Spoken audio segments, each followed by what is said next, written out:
जय जगन्नाथ बंधुगण आपण मानक मो घर संसार चैनल को स्वागत।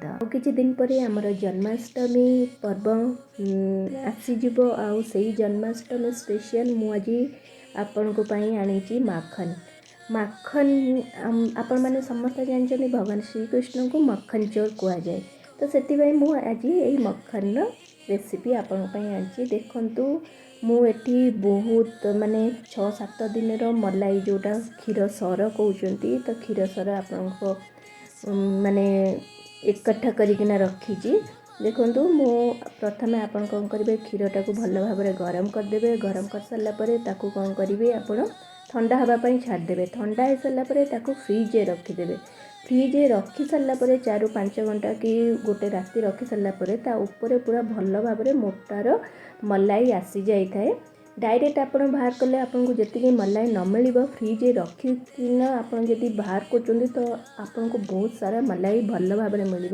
तो सही मलाई आपन कौन करेंगे 10-15 दिन पर्यंत गोटे जगार ना गोटे डब्बारे कि गोटे काच डब्बारे माने रखिए। ठीक अच्छे रखी सारा पर 15 दिन पर देखो मोर एत सारा मलाई हेसी जाइए। तो से कौन करेंगे 2 चम्मच आपन दही ऐड करेंगे। दही को भल भाव में से मलाई रे पूरा गोले देवे। गोले सारा पर आपन कौन करेंगे ताकू 6-7 घंटा बाहर माने रूम टेम्परेचर रखीदे। आपड़ चाहिए जदि राति सारा से दही को माने से मलाई सहित दही को रखिपारे किसी असुविधा नहीं। देखो ये वीडियो मध्य देखी पूरा गोटे राति सारा रखी सारा पर मलाई केमती माने टिके जमती आमर फणफणिया टाइप हो जाए फर्मेंटेशन। तो सेमती हो जाए। कौन करेंगे आप गोटे जार ने बड़ जार ने तो मलाई को सब आप कौन करेंगे से जार भीतर को ओजारी देवे। ओजारी कर ये कौन करेंगे ठंडा पानी ही देवे माने बरफ आप ऐड करेंगे। नहले आप कौन करेंगे पूरा फ्रिज रु पानी आनिकिना देवे। नॉर्मल पानी देवे नहीं। नॉर्मल पानी देले आपनकर मलाई रु मक्खन बाहरिया बहुत टाइम लगे। ता सहित आपन को बहुत माने भल से भी मध्य मक्खन बाहर नहीं। आपन से कौन करेंगे माने ठंडा पानी ही से देवे आउटे बेसी करकिना देवे जमती कि मलाई बाहर। आपन को 5 मिनट लगिपारे आपन को 10 मिनट लगिपारे जेपर्यंत न बाहर आपन सेमती ग्राइंडिंग करूथे। देखो ग्राइंडिंग कर सारा पर केमती मक्खन गुड़ाक पूरा ऊपर ही भासिकिना रोथो तले किछि लगी नथिबो। देखो आप चाहिए जदि चामच रे से मक्खन गुड़ा को पूरा बाहर कर परिबे नहले हाथ रे मध्य आपण बाहर करिवे। देखिले केते सहज उपाय आपन को बहुत कम समय केमती मक्खन बाहर किना रेडी हो जाइए। देखो मु मक्खन सब बाहर करदेली गोटे जगार आपन बाहर करदेली। बाहर कर सारा पर एठी कौन करिए पुणी ठंडा पानी रे पुणी ताको भल भाव में धोइबे।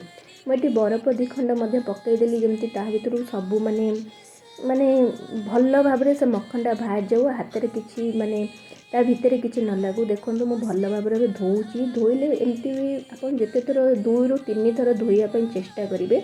धोइले कौन हम आपणकर जो स्मेल थाए जो फर्मेंटेशन है आपन गोटे राति रखिले बाईचान्स किसी स्मेल आसो तो से आपड़ जदि 2-3 थर धोइबे से स्मेलटा आपणकर पलैज। देखु आपन जिते चेष्टा करेंगे एटा को कौन करेंगे मक्खनटा को ठंडा पानी धोइबे। ठीक अच्छे ठंडा पानी धोइले बहुत भल रहिबो मक्खनटा। देखु एबे कौन कली मो 2-3 थर धोइलिनी धोईकरी आपन कौन कली भी गोल गोल करी आपन कौन करेंगे ताकू पूरा भल भाव में पानी को चिपुट देवे जमी पानीटा से पूरा भल भाव में निगिरी जीव। निगिर सारा पर आपन कौन करेंगे ताकू गोटे जगार रखीदे। आपनकर मक्खन एबे पूरा रेडी हो जाइए। आपन चाहिए जदि जन्माष्टमी रे आमर प्रभु को कृष्ण को राधा को नहले आमर जगा कालिया को मध्य मक्खन भोग आपण अर्पण करें। देखो आपन यही मक्खन को आमर बटर मध्य कह जाए। आपन चाहिए जदि फ्रिज रे रखी रुटी परोटा हो कि आपन को जेकोसी टाइम रे आपन को बटर आवश्यकता पड़ुची तो यहीटा होची आमर घर तैयारी मक्खन बा बटर आपन घरे मध्य यूज कर परिवे। रुटी हो परोटा हो कि कौन सी पूजा पर्व रे आपन यूज कर परिवे कौन असुविधा नहीं। देखो आपन रेडी हो जाइए मक्खन। आपन यही जन्माष्टमी रे जेमिति हेले यही भोग निहाती भाव में लगातु। आपन जदि ये वीडियो भल लगे ताहले सब्सक्राइब करने को भूलतु नहीं।